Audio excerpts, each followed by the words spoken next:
ఈ radical Islamic fundamentalist ఇట్లాంటి గ్రూపులతో ఆయన ఒక వాట్సాప్ గ్రూప్లో ఉన్నాయని, అతను ఈ ఉగ్రవాద సంస్థల పట్ల ప్రేరేపితుడయ్యి అటు దిశగా ఉన్నాడని చెప్పి మనకున్నటువంటి సమాచారం మేరకు అతన్ని అదుపులో తీసుకోవడం జరిగింది.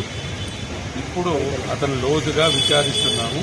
విచారించిన తర్వాత మనకు అతని అతని యొక్క వ్యక్తిత్వం ఏమి, అతని ఫ్యూచర్ డిజైన్స్ ఏమి, ఆలోచనలు ఏమి అనేటువంటి దానిపైన ఎవరితో ఏదైనా సంబంధాలు ఉన్నాయా, ఇట్లాంటి వాటిపైన మనం పూర్తిగా సమాచారాన్ని సేకరించే దశలో ఉంది. కాబట్టి పూర్తి అయిన తర్వాత దీనిపైన ప్రెస్ మీట్ ద్వారా అన్ని కోణాలలో వివరంగా మీకు వివరించడం జరుగుతుంది. In various groups that why he has joined as a member in that group, those has to be probed thoroughly during process. అంటే పాకిస్తాన్ రిలేటెడ్ వాట్సాప్ గ్రూప్స్ లో ఆ వాట్సాప్ గ్రూప్ లో ఈయన మెంబర్ ఉన్నందువల్ల we have got our own doubt, so that we have to probe them into depth and elicit the truth. లేదు